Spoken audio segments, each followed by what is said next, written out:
Vamos, vamos. Empezamos, estamos grabando. Gracias, Guillermo, gracias, Juan Luis, nos vemos. Gracias, Nicolás. Gracias.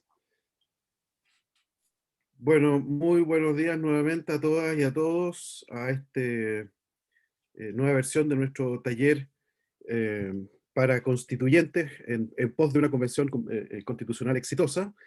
Hoy día tenemos el placer de tener con nosotros a Juan Luis Ossa. Juan Luis Ossa es historiador, tiene un doctorado en Historia Moderna en la Universidad de Oxford.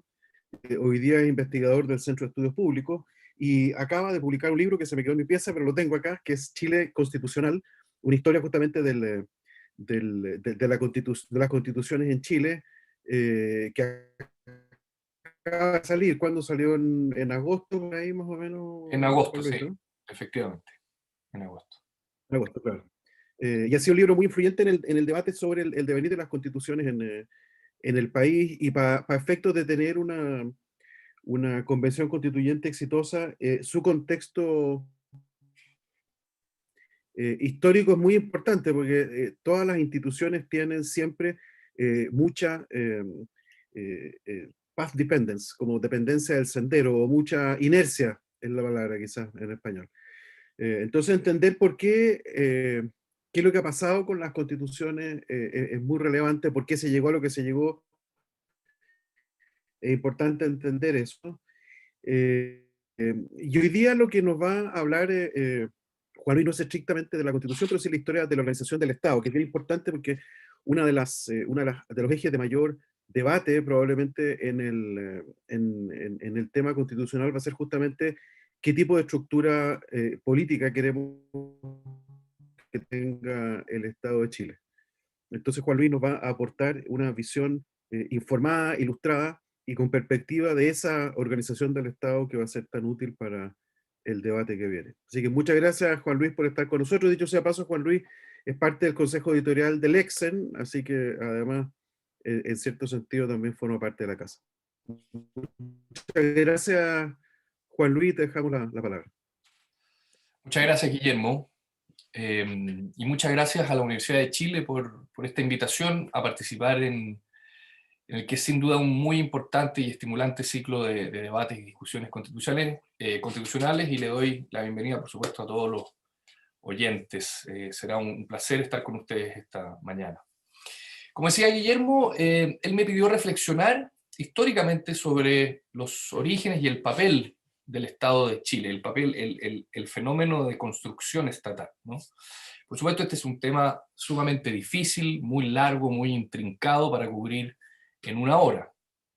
Sin embargo, voy a intentar presentar algunas ideas generales sobre la relación entre la construcción del Estado Nacional y el desarrollo constitucional del país. En otras palabras, la relación entre Estado y Constitución, o Constitución y Estado. La presentación tiene tres partes y se ancla en una hipótesis central y que me parece es clave para comprender el origen de eso que llamamos Estado de Chile, ¿no? Y dice así la hipótesis: el paso de un régimen monárquico a un sistema republicano de gobierno a principios del siglo XIX fue acompañado de una redefinición conceptual y práctica sobre qué debía entenderse por Estado, cómo funcionaban sus instituciones y cuáles eran sus alcances y límites. El Estado, como dijera Mario Góngora hace ya 40 años, no se inventó con la independencia, ni menos fue el resultado de eso que solemos llamar nación. La nación se construyó en gran medida desde el Estado, propone Góngora, y creo que con ciertos matices está en lo correcto, siendo sus instituciones, las instituciones del Estado, las principales constructoras de la identidad nacional. Podemos discutir eso en las preguntas. No obstante, por mucho que el Estado imperial español y el republicano se parecieran, por mucho que la nueva república heredara diversas instituciones de la tradición hispana, conviene, creo, no perder de vista los aspectos refundacionales y revolucionarios detrás del paso de la monarquía a la república. Al final de cuentas, dicho paso fue producto de una revolución, ¿no? Es esa revolución la que, de hecho, permite hablar hoy de la emergencia de un Estado distinto al español. Similar en muchos aspectos, pero al final de cuentas distinto. En la primera parte de esta presentación, entonces, me detendré a definir algunas características de ese estado inicial, de ese estado originario, así como su relación con el concepto de legitimidad.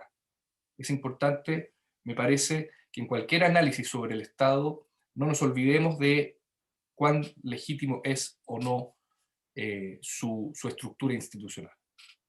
Esa es la primera parte. En la segunda parte, analizaré brevemente la historia republicana de Chile, a partir de sus principales procesos constituyentes y discusiones constitucionales. Aquí discutiré, como decía Guillermo, los puntos principales de mi libro Chile Constitucional, publicado hace un par de meses por el Fondo de Cultura Económica. El objetivo en esta segunda parte, en esta segunda sección, es dar, ojalá, un mayor espesor histórico a la discusión constitucional y constituyente actual. Luego definiré, o más bien intentaré explicar las diferencias entre lo constitucional y lo constituyente, al menos en términos históricos. Finalmente, en la última parte me referiré a algunas cuestiones generales sobre los distintos tipos de Estado plasmados a lo largo de la historia constitucional chilena. Si bien tenemos un Estado de Chile, me parece que a lo largo de nuestras constituciones hemos tenido algunos apellidos estatales, para ponerlo de alguna forma. Bien, la primera parte.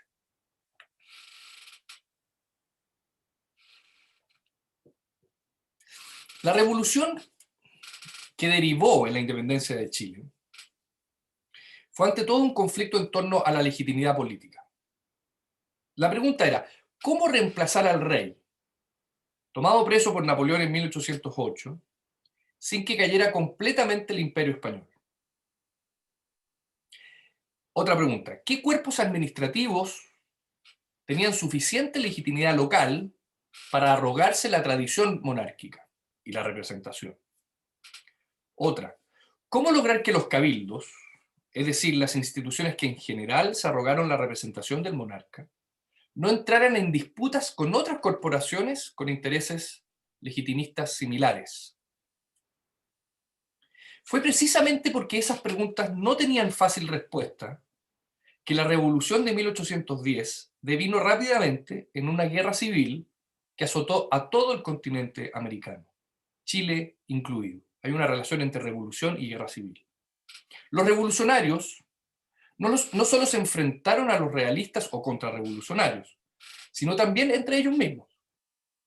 Las diferencias entre Santiago y Concepción, y entre Santiago y Valdivia Chiloé, dan cuenta de ese conflicto intestino que dividiría la sociedad chilena en bandos irreconciliables, al menos hasta la década de 1820. La guerra civil no solo se produjo entre revolucionarios y contrarrevolucionarios, sino también entre facciones del mismo grupo. En los años 20 del siglo XIX, la disputa en torno a la legitimidad dio un giro hacia cuestiones que ya poco tenían que ver con el Imperio Español, pero todavía continuaban de una u otra forma afectando la figura del rey. La pregunta era, ¿cómo reemplazar la antigua y tradicional legitimidad monárquica por una nueva legitimidad política? La respuesta tuvo un canal que podríamos denominar estructural y otro de índole más práctico. Lo estructural remitía al régimen de gobierno que estaba llamado a reemplazar a la monarquía, es decir, la república y el republicanismo. El canal práctico decía relación con el tipo de herramienta que se adoptaría de ahí en más para llevar a puerto dicho proyecto republicano. La herramienta, como es bien sabido, fue la Constitución y el constitucionalismo. La estructura era la república, la herramienta era la Constitución. El constitucionalismo había hecho su ingreso a la escena chilena a principios de la década de 1810, es decir, un poco antes de la fecha que estamos discutiendo.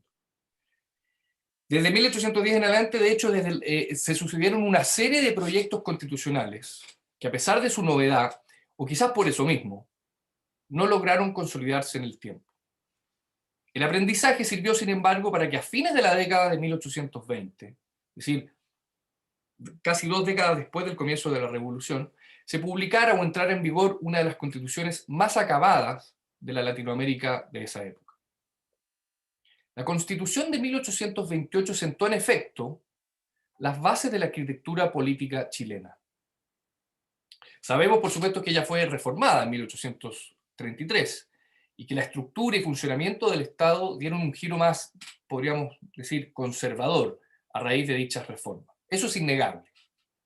No obstante, también es cierto que fue durante el Congreso Constituyente de 1827 y 1828 que se resolvieron algunas cuestiones muy acuciantes y de larga data, y que son claves, me parece, para comprender el devenir del país de ahí en más, desde 1828 en adelante.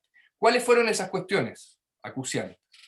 En primer lugar, se reafirmó que el gobierno sería una república representativa popular.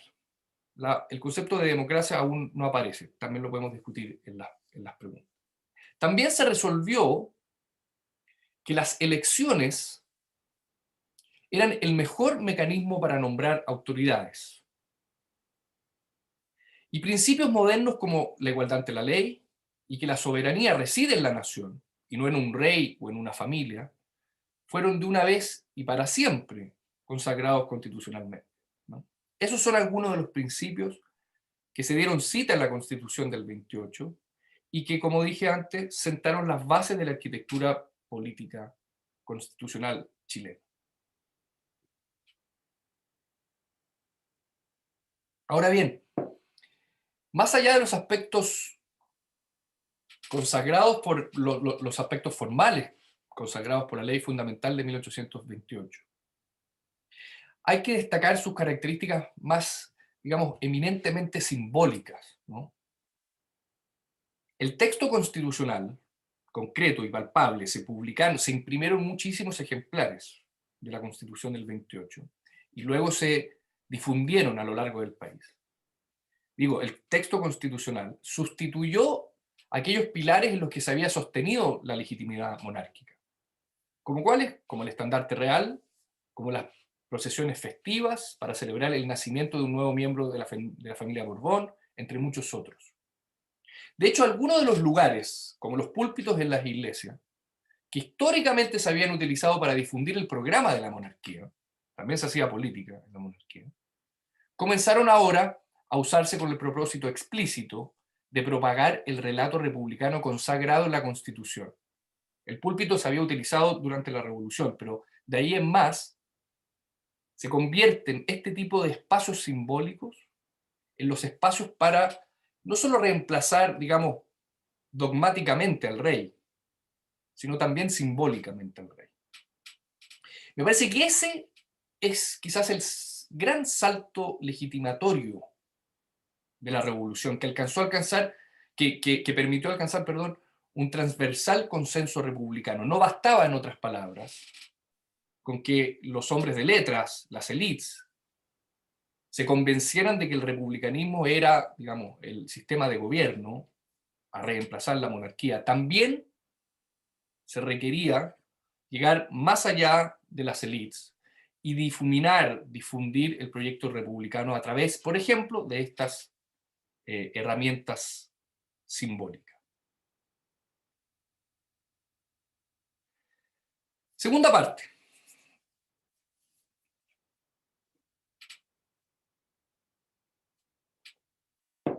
Decía al principio que el objetivo de la segunda parte de mi exposición es dar un mayor espesor histórico a lo que estamos discutiendo hoy, al proceso constituyente y al proceso constitucional actual. Mi acercamiento al actual debate constitucional es histórico e historiográfico, al menos en esta presentación, ¿no? Como dijera el historiador Julio Geise, y lo cito, la historia constitucional no comprende solo el estudio de las fuentes jurídicas que dan forma legal a las instituciones, sino que también el de los hechos no jurídicos que influyen y determinan la existencia de estas instituciones. Fin de la cita. Esto quiere decir que tan importante como los aspectos formales o doctrinarios en una discusión constitucional son los elementos, digamos, sociológicos e históricos detrás de los distintos procesos constituyentes que ha experimentado el país. Por supuesto, ni la sociología, ni la historia, ni ninguna disciplina, la verdad, dan cuenta cabal del problema. Pero tampoco creo lo hace la mera normativa constitucional. De hecho, cada normativa constitucional tiene su historia, tiene su discusión sociológica y no flota o no debería flotar en el aire como si la mera norma fuera suficiente para intentar plasmar la realidad del país en un texto constitucional. Este es un punto muy relevante para enfrentar tanto el dilema constitucional como el constituyente. Diferenciaré ambos conceptos un poco más adelante. Al ser pactos intergeneracionales, es esperable que las constituciones sean deferentes, no solo con la generación que se ha dado a la tarea de redactar una nueva carta, sino también con las generaciones anteriores y las que vendrán. Son pactos, insisto, intergeneracionales, o deberían aspirar a ser pactos intergeneracionales, para que entonces las constituciones no estén constantemente reformando. Cabe preguntarse entonces, ¿cómo llegamos a este punto? ¿Y qué podemos preguntarle al pasado en esta materia? En mi libro, Chile Constitucional, planteo tres hipótesis, además centrales, además de la hipótesis que ya algo les comenté, que propone que la Constitución del 28 es, digamos, el pilar arquitectónico de la historia constitucional del país. Las otras tres hipótesis del libro son las siguientes. Por un lado, propongo que en Chile existiría una tradición constitucional cuyo origen se retrotrae a los albores de la República. Dicho concepto, el de tradición, no lo entiendo como sinónimo de identidad o de esencia cultural, sino como un mecanismo institucional e histórico de reforma gradualista, el cual desde el presente, que puede ser el presente de 1833, de 1925, de 1980, etc., pero desde eso que llamamos presente, es deferente, es abierto con el pasado, pues lo considera, lo readapta, pero no lo corta de raíz. Eso es lo que entiendo por una tradición gradualista y reformista. Ahora, ser deferentes con el pasado no quiere decir, sin embargo, que la tradición, y este es un punto sumamente relevante, que la tradición sea estática o retrógrada. Tampoco, por supuesto, remite a una constante evolución progresiva y optimista, tal como sostenían, por ejemplo, los historiadores en el siglo XIX, quienes consideraban que cada siguiente etapa debía inexorablemente ser mejor que la anterior, ¿no? O sea, la clásica interpretación Whig de la historia. El futuro será siempre mejor que el pasado por el mero hecho de venir después, ¿no? No, la tradición más bien acepta rupturas y continuidades, pues es eminentemente histórica. A la tradición no hay que verla como un monolito, no hay que verlo como algo fijo. A su vez, la tradición puede ser analizada considerando cuestiones objetivas y otras menos concretas. En el primer caso, la objetividad está construida sobre una base, digamos, cuantitativa. Cuánta continuidad y cuánto cambio se aprecian, por ejemplo, en los articulados de las distintas constituciones que han regido en Chile. Ese es un trabajo que llevó muy bien a cabo Jaime Arancibia, profesor de la Universidad de los Andes, cuando hizo ese comparativo entre las constituciones históricas de Chile, viendo o preguntándose cuantitativamente cuánta ruptura y cuánta continuidad existe entre un articulado y el otro. En el segundo caso, en las cuestiones que son menos concretas y que refieren a la tradición es estudiada bajo un prisma más cualitativo. Ahí están los planos retóricos y simbólicos, que, como decía, informan los aspectos sociológicos e históricos de la discusión constitucional. Es esta última forma, la sociológica y la histórica, es esta última forma de comprender la tradición la que aparece con mayor fuerza en mi libro, en especial, y tal como veremos, cuando se estudian los cambios y las continuidades entre 1833 y 1980. Es decir, por mucho que es importante considerar la tradición cuantitativa, al menos en el libro me detengo más en la tradición cualitativa.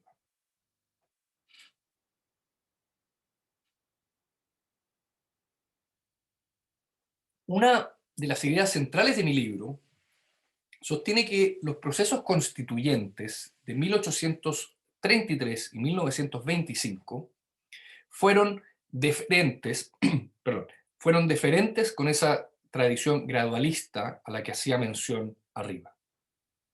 En ambos casos, en efecto, las constituciones que surgieron al calor del conflicto político lo hicieron desde la tradición constitucional, no por fuera de ella.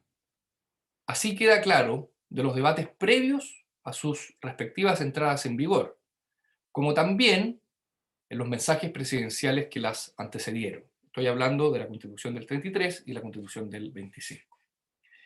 Dicha deferencia no se dio necesariamente en un plano legal o positivo. De hecho, sus articulados son muy distintos. Si uno compara el articulado de la Constitución del 25 con la del 33, la verdad que son muy distintos. Sino, insisto, en el importante terreno de lo simbólico. De esa forma, en el libro, planteo que el quiebre provocado por el nuevo articulado parece menos importante que la deferencia histórica sostenida por sus redactores. Eso explica por qué, y esto es clave, por qué a pesar de sus problemas de ilegitimidad en el origen, tanto la Constitución de 1833 como la de 1925 terminaron legitimándose en el ejercicio. Lo que planteo, en otras palabras, es que fue gracias a esa deferencia que ambas constituciones lograron sortear sus problemas de ilegitimidad en el origen, legitimándose, por tanto, en el ejercicio.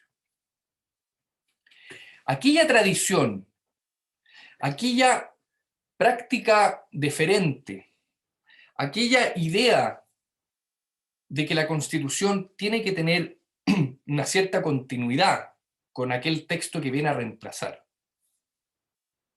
fue cortada, y esta es la última hipótesis general de mi libro, fue cortada de raíz, luego de que la Junta Militar no solo se arrogara el poder ejecutivo en 1973, sino también el poder o la iniciativa constituyente.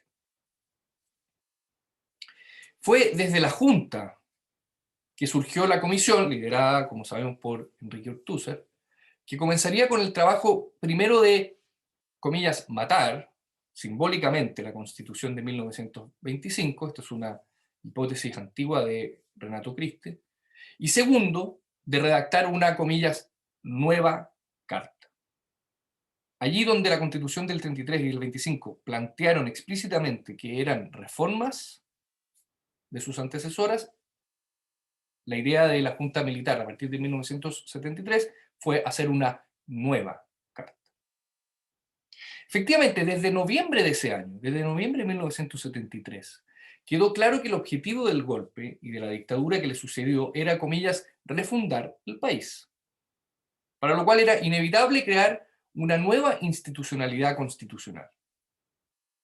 Aspiración, esta última, dicho sea de paso, compartida por el gobierno de Salvador Allende y de la Unidad Popular, quienes también intentaron llevar a cabo una, comillas, revolución política, social, económica y constitucional.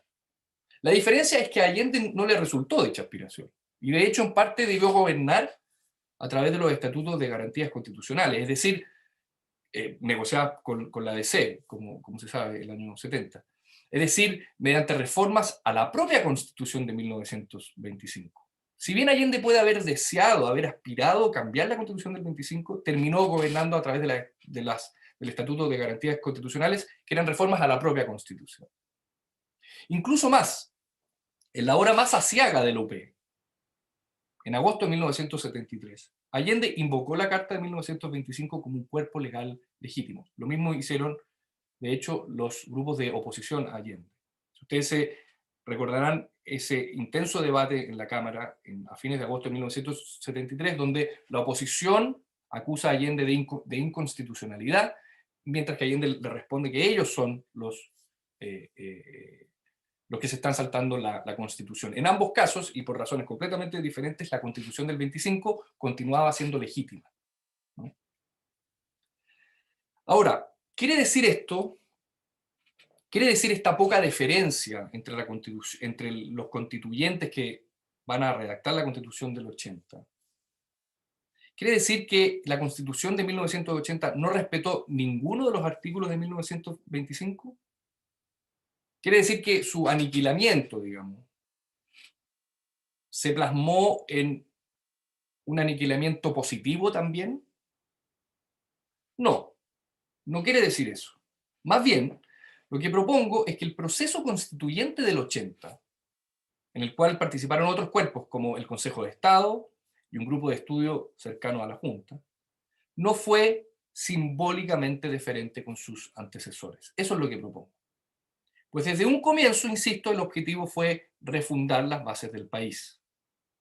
Así quedó de manifiesto, por ejemplo, en un documento de 1974 denominado Primer Año de la Reconstrucción del País. También quedó de manifiesto en el discurso de Chacarillas y, por supuesto, en el mensaje que acompaña a la Constitución de 1980. Y hay muchísimas otras instancias en las que el espíritu refundacional de la Junta y de la dictadura se aprecian claramente. Considerando las múltiples reformas que ha experimentado la Constitución de 1980, me parece que el problema actual no es tanto constitucional como constituyente. Aquí, entonces, intento responder lo que prometí al principio. Por constitucional, me refiero a la suma de artículos de un texto que en el caso chileno, y luego de una serie de reformas, no me parece particularmente deficiente, la versión actual de la Constitución. De hecho, hay aspectos que creo deberían permanecer en la nueva Carta, aspectos actuales que deberían sin duda permanecer en la nueva Carta. ¿Por qué es recomendable cambiarla entonces? ¿Por qué la opción apruebo en el plebiscito me parecía tan recomendable? Porque el problema es ante todo constituyente. No es tanto constitucional, es más bien constituyente. Es decir, porque refiere al periodo de tiempo, más o menos, desde el 13 de septiembre de 1973 a agosto de 1980, en que la retórica y prácticas refundadoras de la dictadura se repitieron una y otra vez en una serie de documentos e intervenciones públicas. Si hoy, 40 años después, seguimos discutiendo sobre la legitimidad de la Constitución, es en gran medida porque la dictadura se otorgó un mandato completamente ajeno a la tradición reformista del país. Por supuesto, muchos de los principios clave que recorren la Carta actual generan divisiones profundas en la sociedad chilena. Y por lo tanto, tenemos un problema constitucional, y no únicamente constituyente.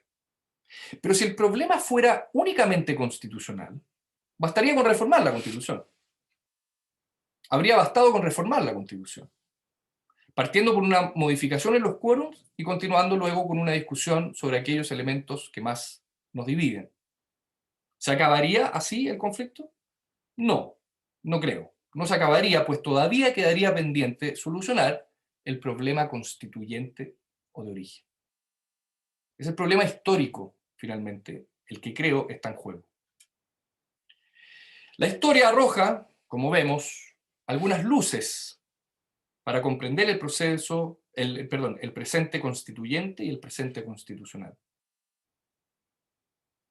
Obviamente, conocer nuestra historia no nos excusa de cometer prácticas y errores similares en el futuro. La historia no se repite, que la conozcamos no quiere decir que no vayamos a repetir los errores en el futuro, pero sí puede arrojar ciertas luces, al menos para darle un espesor histórico a la discusión actual, para que no todo se quede, en otras palabras, en el estallido de octubre de 2019. De hecho, la discusión constituyente y constitucional tiene varios años, al menos en sede académica y en sede política también.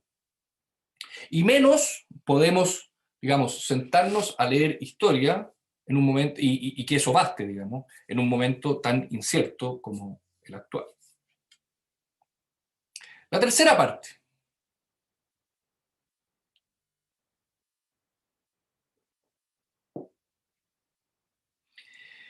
Como hemos visto, o como intenté, o les propuse más bien, es innegable que existe una profunda relación entre las constituciones y el proceso de construcción estatal.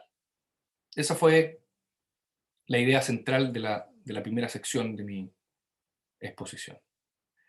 Por supuesto, las constituciones no construyen estados por el mero hecho de dejar por escrito una serie de instituciones o por garantizar la separación de los poderes del Estado.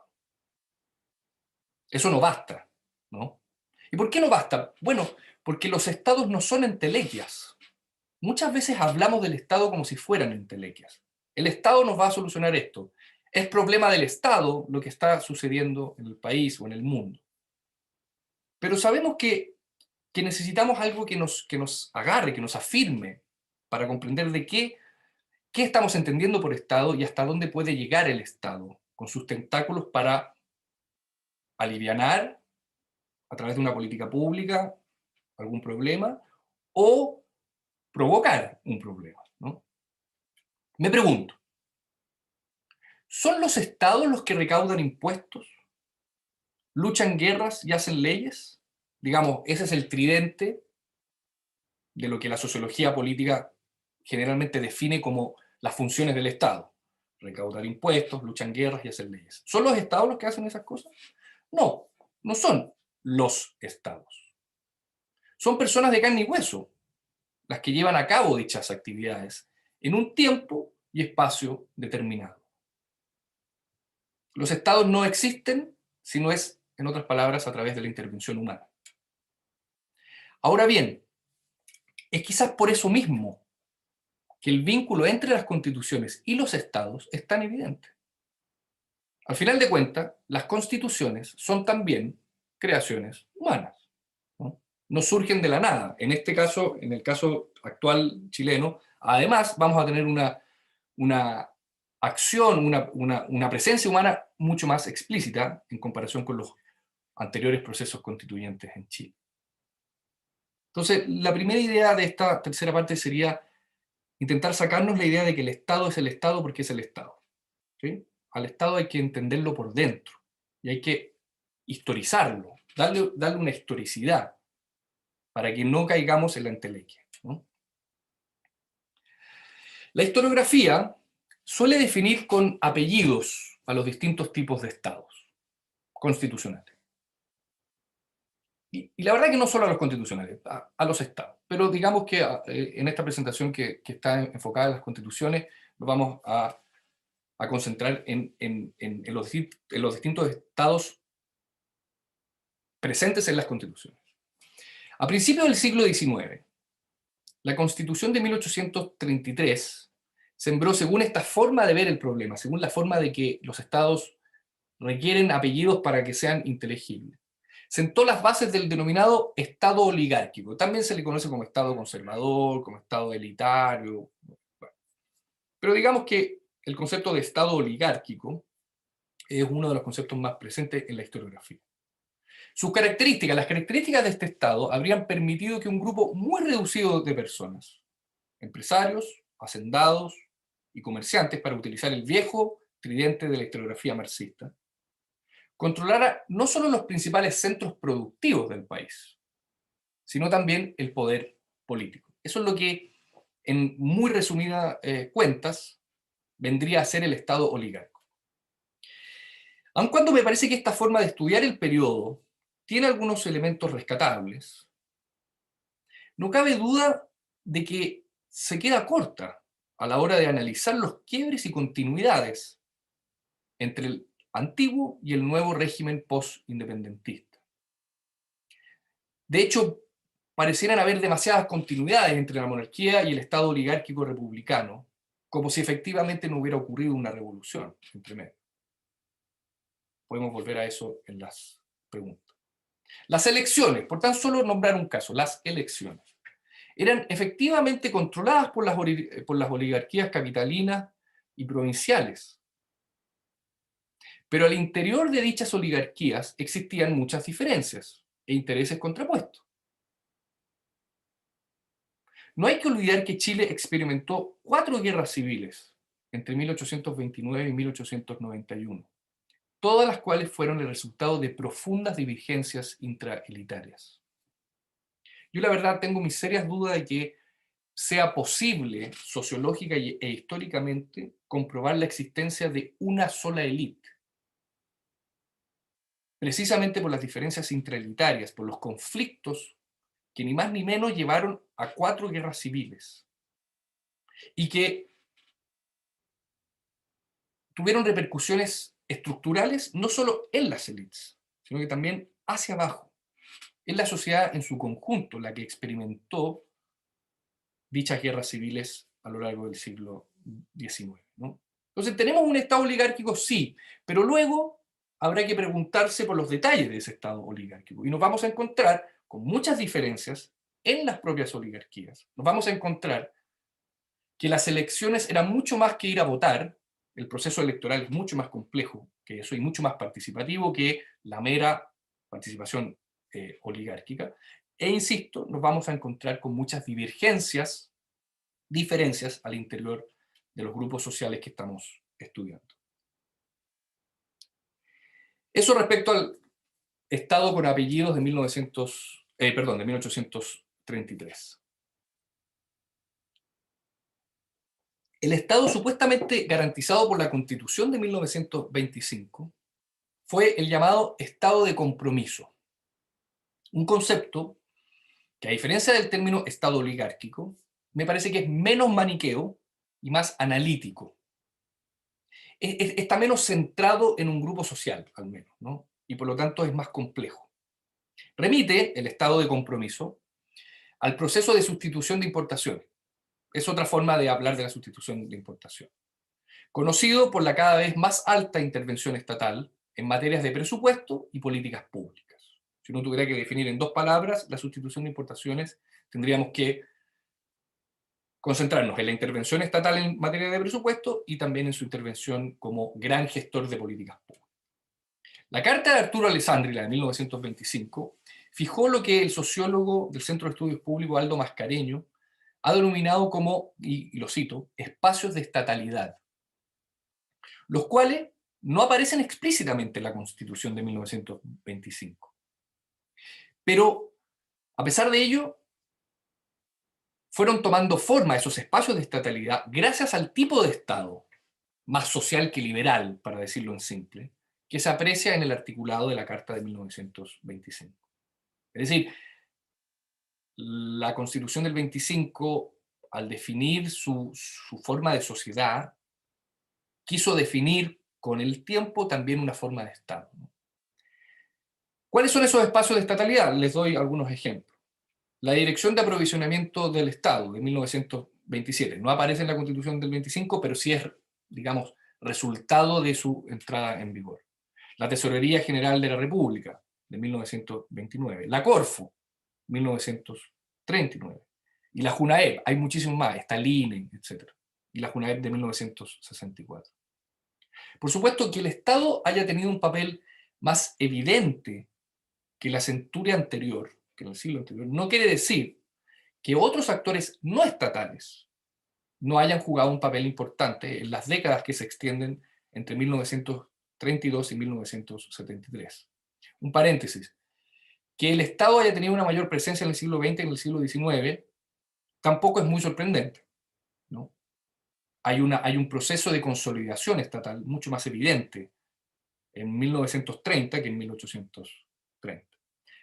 A pesar de esa intervención estatal, insisto, sin embargo, que no hay que olvidar que otros agentes estatales igual jugaron un papel, no estatales, igual jugaron un papel entre 1930 32, que es el año cuando entra verdaderamente en vigor la Constitución del 25, en 1973.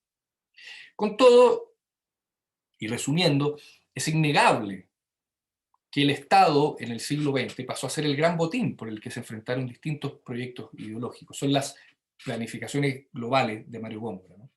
Y que por tanto la relación entre Constitución y Estado de compromiso es innegable, por los espacios de estatalidad que la Constitución abrió. ¿Qué decir de la Constitución de 1980? Es común oír que el articulado preparado por la Comisión Ortúzar y por los grupos cercanos a la Junta Militar, encabezada por Pinochet, habría abreviado, resumido, eso que solemos conocer como Estado subsidiario o Estado neoliberal. Hay, obviamente, buenas razones para pensar que ambas definiciones son correctas. No porque así haya quedado establecido explícitamente en la Constitución. Está muy de moda la idea de que el Estado subsidiario no aparece en la Constitución, ¿no? Sino más bien porque se aprecia una presencia mucho más clara de la actividad económica privada, pasando a tener el Estado, salvo en materias relevantes como la minería, una presencia menos patente que la Constitución de 1925. Eso es innegable. Nadie podría decir que por mucho que no esté en la Constitución el concepto de subsidiariedad, no vivimos bajo un mundo subsidiario. La verdad que a mí me parece innegable. Ahora, mirada históricamente la Constitución de 1980, la verdad es que su articulado es mucho más que subsidiario o neoliberal. En sus capítulos, de hecho, y fundamentos, se dan cita a una serie de tradiciones de derecha, que sobrepasan con creces dichos motes. No basta con el concepto de subsidiario para entender el Chile actual. Es claro, en efecto, que la dictadura estaba tensionada internamente, y que varias escuelas de pensamiento, liberales, conservadores, corporativistas, entre muchas otras, gremialistas, confluían todas esas tradiciones en una heterogénea alianza de partidarios de Pinochet. Entonces, podrá parecernos fácil usar un concepto organizador como el de subsidiario para definir la Constitución de 1980. Es fácil. Sin embargo, al igual como ocurre con el de oligárquico, aquel acercamiento, me parece, no es analítica ni metodológicamente suficiente para intentar una comprensión cabal del problema. Insisto en esto, mirado históricamente, no basta con decir la dictadura fue neoliberal, porque adentro de la dictadura había muchas facciones que se disputaban el poder. Habría bastado, en otras palabras, con un solo gobierno a lo largo de los 17 años de la dictadura. Y no, sabemos que hubo muchos altos y bajos que tienen mucho que ver con el contexto internacional, con la oposición a la dictadura, etc., pero también con las oposiciones, más bien con el faccionalismo interno al interior de la dictadura. Entonces, de los tres casos estudiados, me parece que el estado de compromiso es el que menos problemas conceptuales tiene. Es el menos maniqueo, es el más analítico. No es infalible y puede combinarse con muchas otras acepciones. No obstante, insisto, es menos maniqueo que los otros dos. O menos simplista, menos fácil. Los conceptos tienen que incomodar para que sean funcionales. Y por supuesto, discriminar, ¿no? Ahora bien, y ya para ir cerrando, conviene preguntarse hasta qué punto la futura Constitución debería plantear o diseñar un Estado con apellidos. Me pregunto, ¿resolvería el llamado Estado social y democrático de derechos nuestros problemas económicos y de gobernabilidad por el mero hecho de que la Constitución así lo plasmara? ¿Basta con reemplazar el Estado subsidiario con un concepto diferente? ¿Hasta qué punto el maximalismo conceptual es lo que requerimos hoy? Dejo abiertas estas interrogantes esperando que podamos discutirlas a continuación. Muchísimas gracias, muchas gracias, Guillermo. Bueno, muy interesante el planteamiento, Juan Luis. Les recuerdo que pueden plantear sus preguntas y comentarios en el chat. Rodrigo Muñoz, que nos habla desde Arica, es uno de los más Hola, asiduos Rodrigo. participantes de este taller, hace el siguiente reflexión y pregunta. Dice, desde hace tiempo vengo realizando reflexiones sobre el nacimiento de la nación chilena.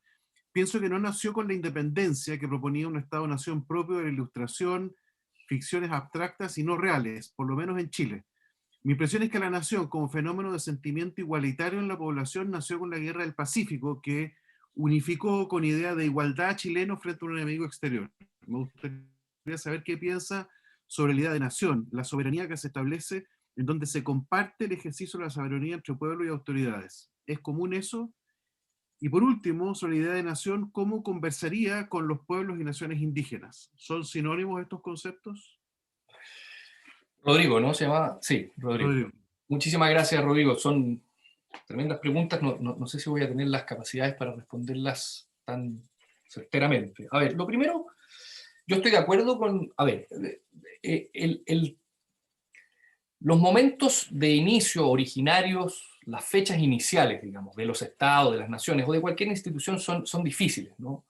Es difícil llegar a la conclusión de que una nación, por ejemplo, comenzó efectivamente a funcionar en una fecha determinada, que puede ser la independencia, que puede ser, hay hispanistas que dirían que la nación chilena comenzó en 1541, o en la Guerra del Pacífico. Creo que es complicado, digamos, utilizar una sola fecha, porque estos son procesos que van mutando, que van construyéndose a lo largo del tiempo, ¿no? Y lo mismo ocurriría con el Estado, ¿no? El Estado es un proceso en construcción, porque va mutando a medida que las generaciones van mutando. Entonces es difícil hablar que el Estado, por ejemplo, republicano comenzó en 1820 por el mero hecho de declarar que la república sería el sistema de gobierno en el futuro. De hecho, y siguiendo la vieja tesis de Tocqueville cuando analiza la Revolución Francesa, uno aprecia en el caso chileno, así como Tocqueville lo apreció en el caso francés, muchas continuidades entre el antiguo régimen, el antiguo Estado Borbón y el Estado decimonónico. Por ponerles un solo ejemplo. Las intendencias que nos rigen hasta hoy, ahora ya los vamos a elegir, pero que nos rigen hasta hoy, es una institución que proviene desde los Borbones y que siempre ha tenido el mismo rol en términos generales, ser, digamos, una suerte de alter ego, el intendente de, en el caso de Borbón, del rey, en el caso chileno del presidente. Hay incluso quienes sostienen que el presidencialismo chileno sería otra forma de monarquía. Entonces, las fechas de inicio son muy difíciles, me parece, Rodrigo, pero entiendo el argumento, y lo he leído, que propone que en el caso de la nación chilena, la Guerra del Pacífico, la Guerra del Pacífico habría generado un antes y un después en ese proceso de construcción. Entre otras cosas porque digamos, habría existido mayor voluntariedad, mayor, no quiere decir completa, voluntariedad por parte de los soldados chilenos de ir a enrolarse a los ejércitos y de ir a luchar por la patria, por la nación, a un territorio extranjero, foráneo, ¿no? Que es uno de los aspectos claves para la construcción de la nación. Otra razón para considerar la Guerra del Pacífico como un evento coyuntural que marca un antes y un después, es que después de la Guerra del Pacífico, a raíz de ella, lo que hoy conocemos por Chile, territorialmente, efectivamente, es lo que empezó a consolidarse, ¿no? En la década de 1880 en adelante. Entonces, hay buenas razones para considerar la Guerra del Pacífico como un buen motor de la nacionalidad. Sin embargo, yo tendría mis dudas en clavar una bandera, digamos, en una fecha determinada, que puede ser 1810, 1541 o 1879. Yo tendría mis ciertos temores, digamos, interpretativos para llevar, para declarar así sin más que la nación ya habría sido construida. Creo que la nación, al igual que el Estado, está constantemente en proceso de construcción. Ahora, eso en su relación con los indígenas, bueno, así lo quiso la nación. No cabe duda que el Estado republicano quiso, desde muy temprano en la República, consolidar un solo Estado, una sola idea de Estado y nación. Y eso, por supuesto, que chocaba con los derechos ancestrales, con las prácticas históricas que las comunidades indígenas habían sostenido con el propio Imperio Español, en donde el Imperio Español les dio muchísima más autonomía administrativa, económica, de lo que la República estaba dispuesto a darle. Porque no hay que olvidar, y aquí termino, Guillermo, que en el proceso de construcción republicana, que ese proceso fue acompañado de un tipo de república liberal también, ¿no? Y el liberalismo, para que exista, sostiene, entre muchas otras cosas, que no existen cuerpos intermedios o grupos por sobre otros grupos, ¿no? Que no pueden existir los privilegiados, en otras palabras, que los privilegios no existen. Y por lo tanto, el liberalismo clásico no está dispuesto a aceptar cuerpos corporativos como las comunidades indígenas. Entonces las tiene que agarrar, meter dentro de su proyecto republicano, liberal, estatal, ¿no? Entonces es un conflicto en torno al liberalismo. Al final de cuentas, lo que está detrás del conflicto sobre el proceso de construcción estatal y de construcción nacional. Ese mismo punto salió ya no sé en cuál de las sesiones anteriores, pero es interesante como ese concepto igualitarista revolucionario juega en Sí. contra de la especificidad de ciertos grupos que requerían un tratamiento específico. Hay Cuando, una claro, especie de cuando, trompa de la construcción del Estado de Chile así es, y así de los es. Estados latinoamericanos en general. Pero en Cuando, Chile, cuando Higgins declaró que ya no existían los indígenas, sino que eran todos ciudadanos, en 1819 les cortó las alas, digamos, a esas comunidades indígenas que habían existido a lo largo de 3 siglos. claro, el Estado nunca puede, disculpen que si podemos alargar esto un poco, pero me parece que es importante. Yo desde la lógica más bien de los reguladores, ¿ah? Como reguladores desde el punto de vista económico, uno pensaría que yo no trato como iguales a personas que no son estrictamente iguales y que por lo tanto, por ejemplo, si hay asimetrías de información, si hay dejémoslo ahí, asimetrías de información, yo tengo un deber a favor de aquellos que tienen menos acceso a la información, de proteger al que tiene menos información. Esa es como el verdadero igualitarismo. El igualitarismo no es dejar que cada uno haga lo que quiera, sino que tenés que proteger de alguna forma a aquel que está en el lado más débil de una relación. No hubo porque además de esa frase de Higgins que tú mencionas, no hubo en el debate, por ejemplo, de la Constitución de 1828, que para ti es tan importante, alguna discusión respecto de que está bien, somos todos parte de la misma cuestión, pero resulta que hay tradiciones culturales que hay que equiparar o que hay que dar acceso a educación o algo así. ¿No hubo debate en torno a ese tipo Sí, de...? sí, por supuesto que sí. Digamos, lo que Benjamin Constant llamó como la libertad de los antiguos y la libertad de los modernos, y quizá ya Berlín mucho tiempo después va a definir como la libertad negativa y la libertad positiva. Eso que hoy entendemos por libertad negativa y libertad positiva, por supuesto que estaba dentro de la discusión, ¿no? Hasta dónde el Estado puede, o la autoridad, puede intervenir para ayudarme, para que efectivamente exista mi libertad, hasta dónde el Estado puede intervenir en mi individualidad, ¿no? Esa que es la libertad positiva, ¿no? Y entonces hay un choque entre antiguos y modernos. Antiguos la libertad positiva, modernos la libertad negativa, ¿no? Hay un choque que se da a lo largo de todo el siglo XIX. ¿Hasta dónde el Estado, por ejemplo, puede intervenir en la educación de mis niños? Eso es una discusión que tiene 2 siglos, ¿no? ¿Y de qué forma el Estado puede intervenir, pero no educándolos, pero sí subvencionando colegios, por ejemplo? Eso existe en el siglo XIX. Las subvenciones escolares no empezaron con los vouchers de Friedman, ¿no? Tienen una larguísima historia. Y detrás de esa discusión está la discusión en torno a la libertad positiva y la libertad negativa. Insisto, ¿hasta dónde el Estado puede intervenir para ayudarme y para consolidar o solidificar mi propia libertad?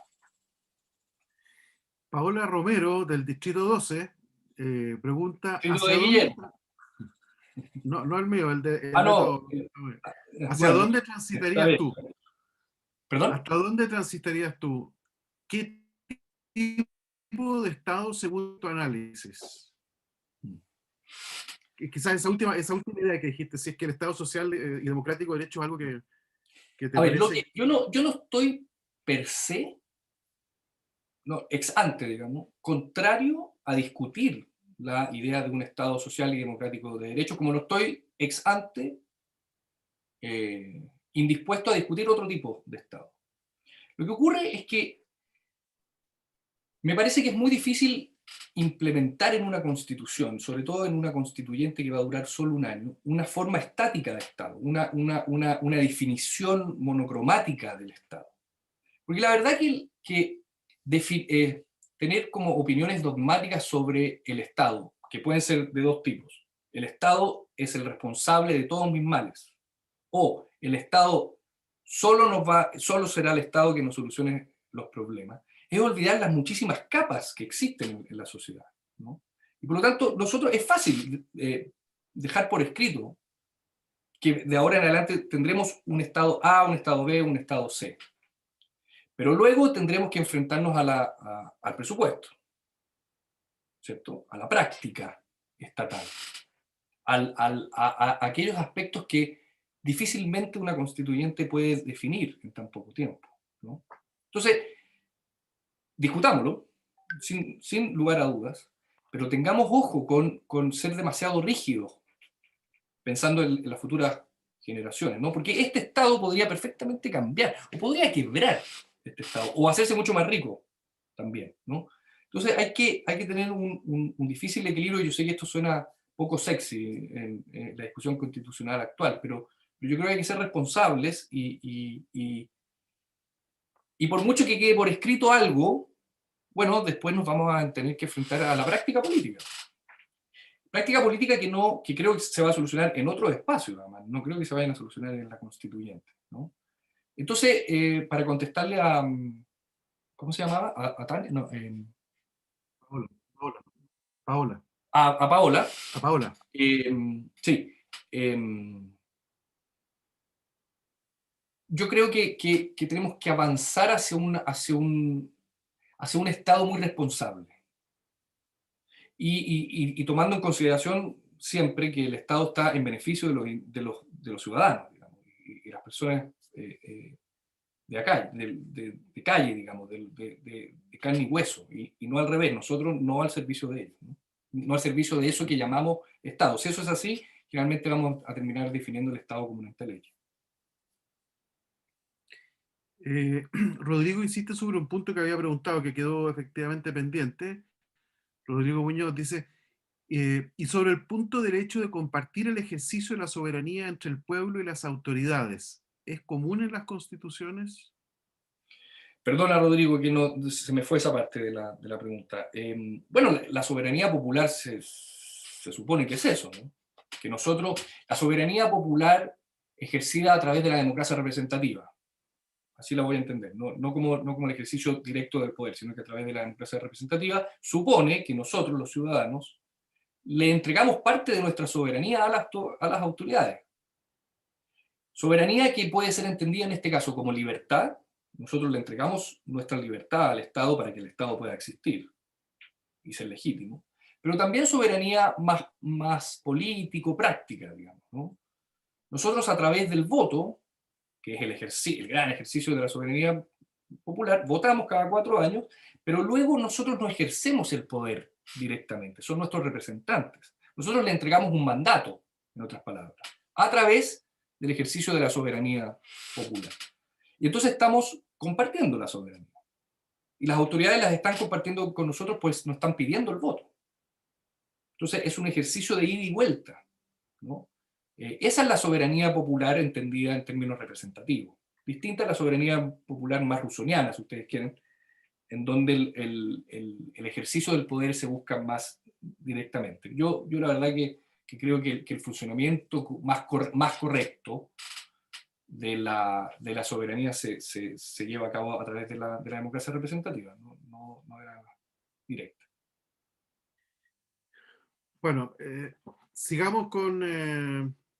no tengo más preguntas por el momento, estamos medio tímidos hoy día, miércoles, algo pasará con los miércoles, porque en general este grupo es súper activo.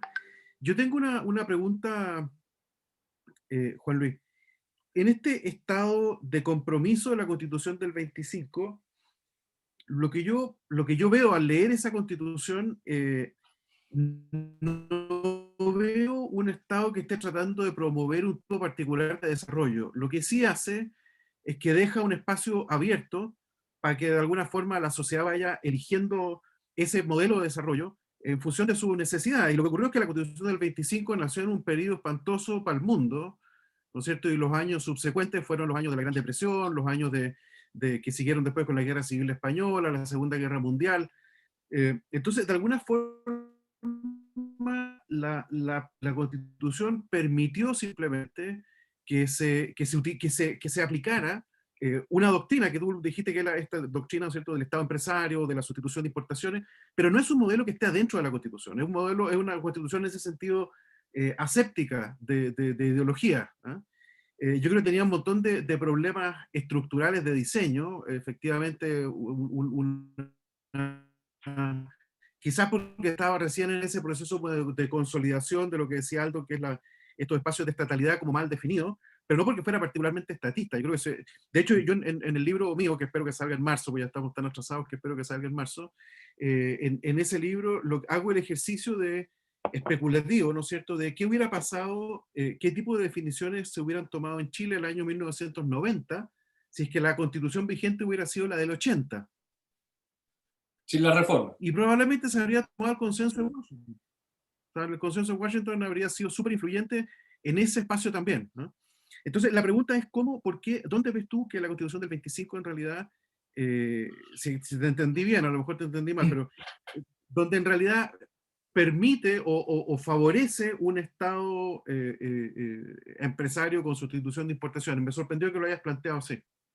No, es más bien, a ver, en comparación con la Constitución del 33, la Constitución del 25 sí abre espacios para la seguridad social de una forma mucho más evidente, ¿no? Eso no cabe duda, ¿no? Y es lo que propongo, y siguiendo a Aldo Mascareño, es que bajo digamos, la égida de la Constitución del 25 se desarrollaron muchísimas instituciones que consolidaron la presencia del Estado, ¿no? La pregunta es, ¿eso es el resultado de la Constitución del 25?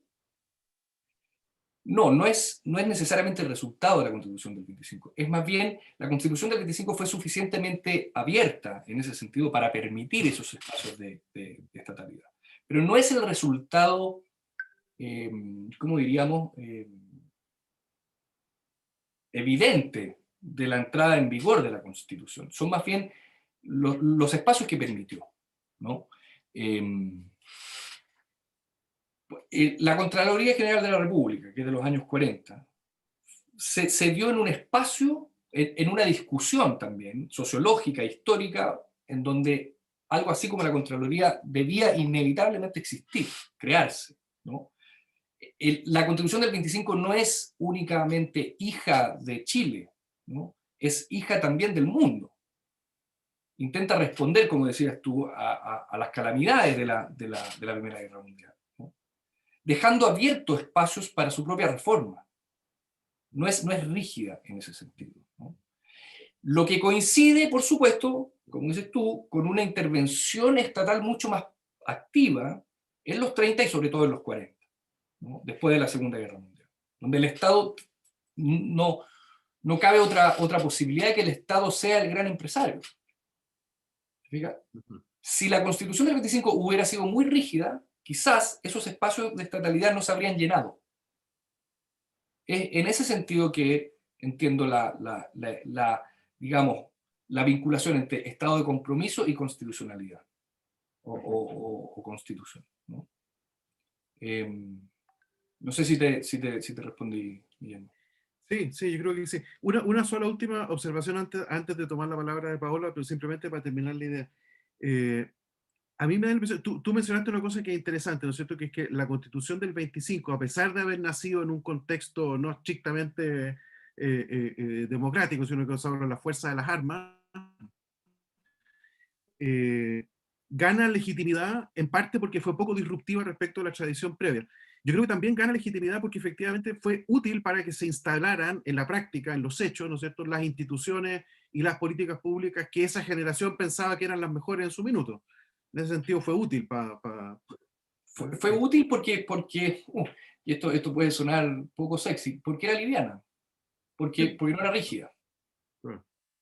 Ahora, sería muy contrafactual decir que la Constitución del 25 también habría funcionado bajo un clima liberal o de poca intervención estatal. Eso sería completamente contrafactual. Lo que sabemos es que funcionó relativamente bien, y por eso es que gobierno y oposición la usaron para legitimar sus respectivas posiciones. Sabemos que funcionó relativamente bien en el periodo de existencia, con muchos problemas, sin lugar a dudas. Y probablemente la Constitución del 25 habría, y esto es contrafactual otra vez, habría que haberla reformado profundamente, en los 70 de haberse mantenido el gobierno democrático, ¿no? Pero lo que sabemos a ciencia cierta es que si bien incluso el golpe de Estado se llevó a cabo en nombre de la Constitución del 25, eso ocurrió. Rápidamente dejó de existir. ¿Por qué? Porque se buscó refundar el país desde sus cimientos, ¿no? O sea, ahí la historia de la Constitución del 25 tiene muchos altos y bajos, son distintas constituciones, ¿no? La Constitución del 25, la Constitución del 32 y la Constitución del 73.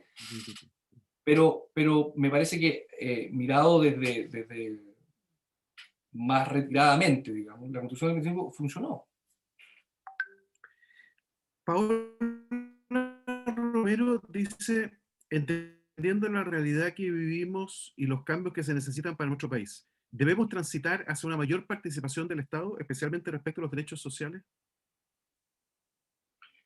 Yo creo que no cabe duda que una de las grandes discusiones que va a haber en la Convención dice en relación con los derechos sociales y por lo tanto con la intervención del Estado en ellos, ¿no?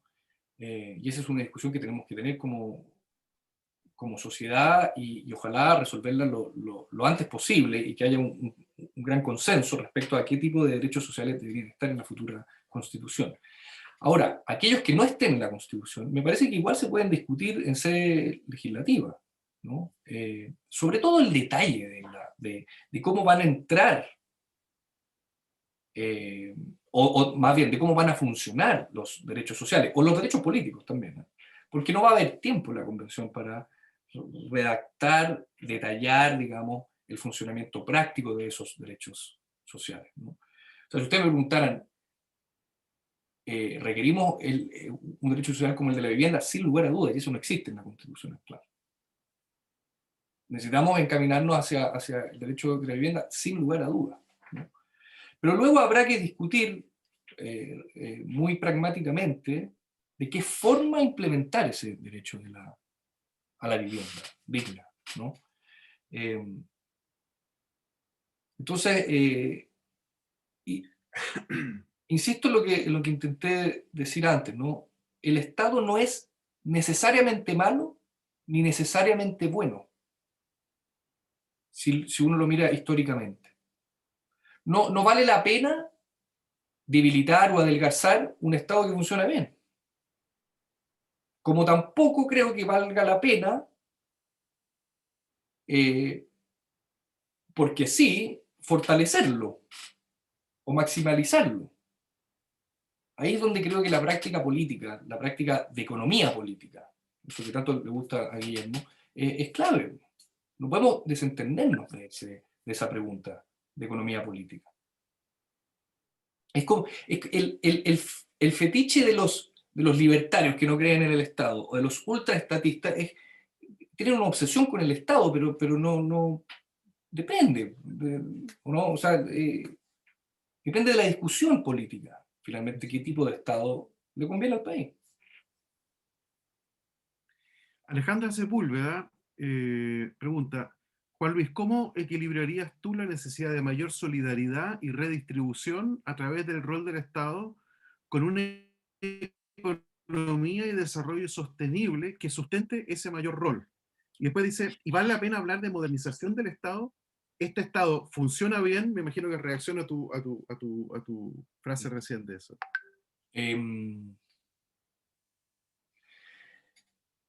Yo creo que tenemos que encaminarnos hacia hacia una mayor distribución y equidad del poder. Yo creo que generalmente la sociología, la politología y la historia también entiende la distribución del poder a partir de la clásica distribución de los poderes, ¿no? El legislativo, el ejecutivo, el judicial, ¿no? Y de hecho esa es la gran discusión que tenemos hoy, como todos sabemos, en torno al régimen político. Si acaso vamos a cambiar el régimen presidencialista. Y nos estamos enfocando demasiado, creo yo, en la clásica distribución de los poderes. Me parece que hay un rango menor, pero mucho más importante, y aquí adelanto una idea, digamos, que tiene que ver con la distribución del poder, pero que no tiene que ver con la distribución de los poderes del Estado. Que es que, como, por ejemplo, lograr mayor equidad territorial entre Santiago y las regiones, o las unidades subnacionales, ¿no? Eso es evidente que es una discusión que tenemos que darnos, que tenemos que preguntarnos, incluso creo yo, Guillermo, antes que la discusión sobre el régimen político, ¿no? Hay muchas instancias en que el poder no está correctamente distribuido. Y entonces tenemos a una ciudad como Santiago con enormes recursos y otras ciudades en el sur con muy pocos recursos. O una asimetría muy evidente entre empleadores y empleados. Son ese tipo de preguntas sobre distribución del poder que me parece que nos estamos haciendo menos que otras preguntas que son, me parece, menos urgentes, ¿no? Entonces, lo que quiero decir, Alejandra, es que está bien, preguntémonos por el Estado. Bien. Pero el Estado no es el único, no es la única instancia que reparte el poder. Hay muchas capas en donde se discute el poder, en donde se lucha por el poder. Ojalá de buena forma, pero hay instancias de lucha por el poder que no tienen que ver con el Estado. Que de hecho no lo va a resolver el Estado. Esos conflictos, esas instancias de disputa por el poder. Eso es lo que me atrevo a decir por el momento. Perfecto. Yasmín Donaire, he estado viendo que no solo en Chile, sino también en Latinoamérica, se ha tenido una tendencia a desconocer la historia. Menos horas en los colegios, desconocimiento de los héroes patrios, rayado de estatuas, destrucción. Aún así se mantiene con fuerza el reconocimiento de los pueblos originarios. Pregunta, ¿cómo integrar ello en el Estado entendido como asignación de poder, responsabilidades, reconocimiento? Uf, es un temazo ese, ¿eh?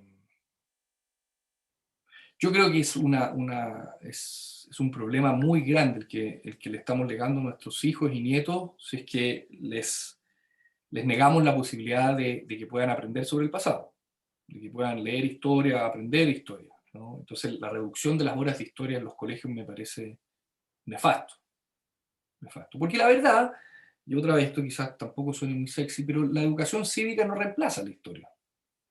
Esa es la verdad, ¿no? Porque la historia es mucho más que la educación cívica. O sea, es mucho más, no basta con historia ciudadana, la verdad. Porque la verdad que eso es probable que termine siendo otra historia más sobre el Estado.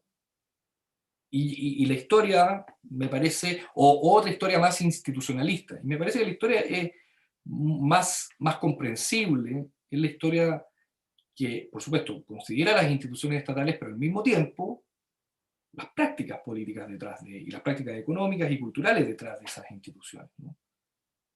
Entonces, para contestarlo primero, yo creo que es una muy mala noticia para nuestros hijos y nietos que no tengan la oportunidad de aprender a leer historia, ¿no? Y de hecho, sin historia va a ser mucho más difícil lograr una mejor relación entre las distintas, digamos, autoridades, cuerpos, ciudadanos que viven en una sociedad tan heterogénea como esta, tan compleja como esta. Sin historia es muy difícil que estemos dispuestos a considerar que, aunque esté equivocado el otro, su opinión sea legítima. Si no le damos historia al otro, en otras palabras, le damos solo presente, y por lo tanto no es legítimo. Y una sociedad compleja como esta requiere de que, como dice otra vez Aldo Mascareño, que los disensos también existen. Pero para que existan y no nos peleemos los unos con los otros, tenemos que conocer su historia. Tenemos que darle la oportunidad de que nos expliquen, al menos históricamente, por qué tienen un disenso, ¿no? Es un tema muy complejo, una sociedad sin pasado, ¿no? Más aún en una discusión constitucional como esta, donde, insisto, las constituciones son pactos intergeneracionales. Para ponerme berkiano, ¿no? Edmund Burke, los muertos, los vivos y los que están por nacer. Eso es una constitución. Pablo Carrasco pregunta, José Luis, mencionaste los términos de constitución minimalista y maximalista o maximista. En tu opinión, ¿cómo debiera ser esta constitución? Personalmente, Pablo dice, prefiero las minimalistas, pero tengo el temor de que si no se delimitan ciertas cosas quedaría como letra muerta, que es lo que pasa con ciertos puntos del actual. Sí, no, más bien usé la palabra maximalismo conceptual. No me quise meter con cierta... explícitamente en la discusión sobre si necesitamos o no una constitución mínima o máxima. Más bien lo que intenté poner sobre aviso es que el maximalismo conceptual nos puede llevar a definiciones muy rígidas sobre el Estado o la Constitución. Ahora, ¿deberíamos tener una constitución mínima o máxima? Yo creo que esa es una discusión algo bizantina, la verdad, que está muy de boga en los constitucionalistas, pero que no responde al momento histórico. O más bien es muy presentista. Y la Constitución no puede ser únicamente presente, como decía antes, ¿no? Porque si fijamos muy estáticamente, muy rígidamente, un derecho social o un derecho político pensando hoy, ese derecho podría pasar de moda, por decirlo de alguna forma, en 5 o 10 años más. Hay que pensar global y estructuralmente, intergeneracionalmente, ¿no? Entonces, la verdad, una discusión, una constitución mínima o una constitución máxima, otra vez, no resuelve el problema de la legitimidad, por un lado, ni tampoco resuelve el problema de cómo mirar desde ahora en más hacia adelante, ¿no? Tengo dos preguntas más todavía, así que... Vamos. Mira, Bea dice, tres ahora, Bea, discrepo con que se mantenga fuerza en el reconocimiento de los pueblos originarios. Precisamente se ha sacado de la enseñanza y se busca mediante la educación tradicional quitar la importancia de ellos. Creo en todo caso que es mucho más importante hablar de ellos que si viven actualmente sin derechos y con mucha desigualdad que los que ya pasaron. Es más bien una opinión, pero no sé si quieres hacer algún tipo de... Te perdí un poco, Guillermo, porque te cortaste un poco con el internet. De nuevo, ¿eh? Discrepo que se mantenga fuerza en el reconocimiento de los pueblos originarios. Precisamente se ha sacado de la enseñanza y se busca mediante la educación tradicional quitar la importancia de ellos. Creo en todo caso que es mucho más importante hablar de ellos que si viven actualmente sin derechos y con mucha desigualdad que los que ya pasaron. Es una opinión, más bien no sé si quieres referirte a algo. No, la verdad no.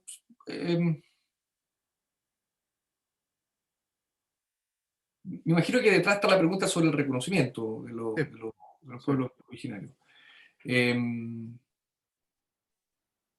una opinión que yo comparto, sí, hay que discutir ese problema finalmente, que es un problema histórico, tiene que ver con el reconocimiento, pero no.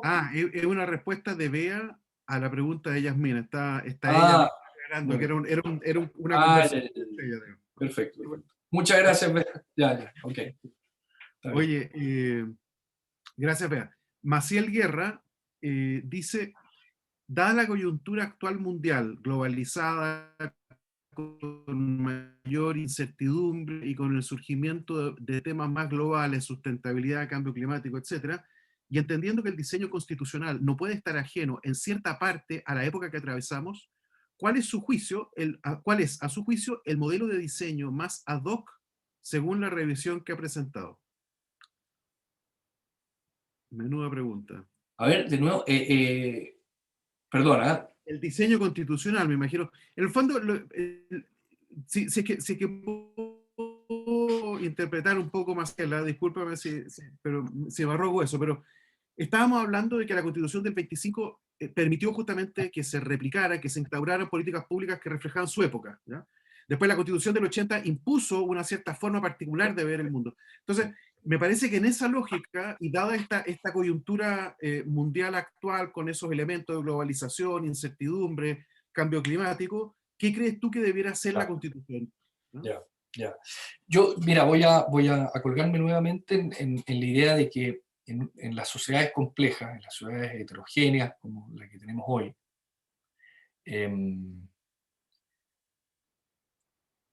hay que respetar el disenso. Tenemos que tener consenso de que existan disensos, en otras palabras, ¿no?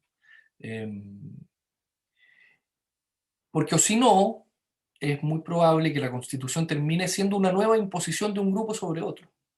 Yo creo que el gran problema, al final de cuentas, además de que obviamente se dio en contexto dictatorial y todo, pero al final el problema de la Constitución del 80 es que fue la imposición de un grupo sobre otro, como dijiste, Guillermo, ¿no? Lo último que no necesitamos hoy es que la Constitución finalmente sea la imposición de un grupo sobre el otro, que puede ser de la izquierda a la derecha o de la izquierda o de la derecha a la izquierda, ¿no? En ese sentido yo he defendido mucho el quórum de 2/3. Yo creo que es la única garantía práctica, matemática, si ustedes quieren, cuantitativa, que puede garantizar una cierta moderación, por un lado, pero al mismo tiempo que incluso los disensos sean aceptados como consensos, ¿no? Y eso tiene que ver precisamente con la globalización. Tendemos a hablar de la globalización, ¿no? Pero es las globalizaciones, en verdad, ¿no? Es muy complejo el mundo. Ha quedado más que claro en este último año, ¿no? Y de hecho yo esto lo escribí a principios de la pandemia. Si ustedes se fijan, ahora se está revirtiendo eso, pero las primeras reacciones fueron muy nacionales. Cerraron las fronteras, cada país se enfrentó a la pandemia como podía. Lo que quiere decir que la globalización tampoco está llamada a existir siempre, ¿no?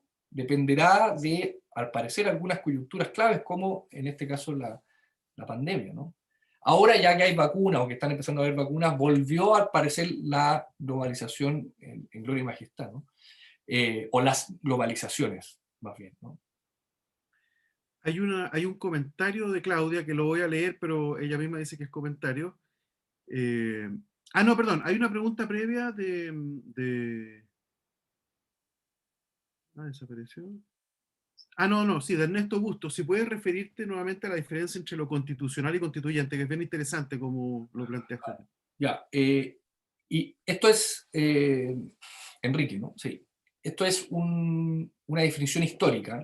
Ernesto, perdón, Ernesto. Esto es una definición histórica, no tanto legal. Digo que el problema constitucional tiene que ver más bien con el articulado, con aquello que está presente en la Constitución, ¿sí? Y con los efectos prácticos que puede llegar a tener ese articulado. Mientras que lo constituyente es el momento en que se piensa y se redacta una nueva Constitución. Se discute sobre la posibilidad, sobre cuán conveniente es tener una nueva Constitución. Y por eso que el origen es tan importante. De hecho, lo constituyente lo miro como sinónimo de origen, ¿no? El proceso constituyente tiene que tener legitimidad de origen para que luego el problema constitucional no se le mezcle con lo constituyente. No sé si se entiende ahí mejor, Ernesto. Que es un fenómeno histórico. El propio Ernesto dice, ¿y la concentración de la riqueza no afectará un diseño constitucional contrario, por ejemplo, a la protección del medio ambiente? Bueno, ahí ahí hay una discusión en torno a la distribución del poder. Por supuesto, esa es una discusión que hay que tener. Pero se fija, al final lo que quise decir, Guillermo, es que yo soy un tanto escéptico con el cambio de régimen político, que lo podemos discutir en otra oportunidad, porque creo que hay otras instancias de distribución del poder que son más acuciantes de enfrentar. Una de ellas es la que Ernesto propone. Perfecto. Oye, déjame hacerte una última pregunta para dejarte bien incómodo. Así que, los historiadores se sienten cómodos cuando miran para atrás, ya ha pasado mucho tiempo para poder decir cuáles eran las fuerzas que estaban en juego y poder desarrollar una idea que ordenen un poco el pensamiento. Pero me atrevo a hacerte una pregunta respecto a la situación actual. ¿Cómo crees tú que en 40 años más va a ser mirado este proceso actual? ¿Qué tan punto de inflexión estamos, crees tú? De lo que tú puedes ver como de las grandes tendencias.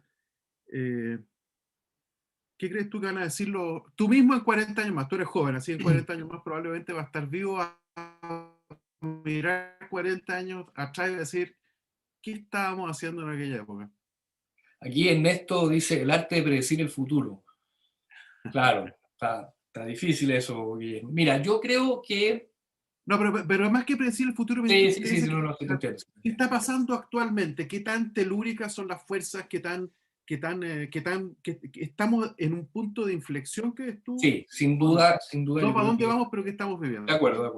Yo creo que sería responsable decir que efectivamente estamos en un punto de inflexión. Estamos en un punto, para ponerlo en términos sociohistóricos, en un momento coyuntural que va al menos desordenar las estructuras. Lo estoy poniendo bien en términos clásicos, ¿no? Es un evento esto, es mucho más que un hecho, ¿no? Es un evento, y un evento puede ser considerado considerando no solo un día, sino que muchos días y muchos meses. Eso es lo que podríamos denominar el evento del estallido social y el evento relacionado con el momento constituyente, que va a romper o va a modificar una estructura, ¿no? Que es la estructura que hemos tenido como país, la estructura económica, la estructura social, política que hemos tenido como país en los últimos 40 años. No me cabe duda que estamos en un antes y un después. Lo que ocurre es que es todo muy incierto precisamente porque estamos en la mitad de esto, ¿no?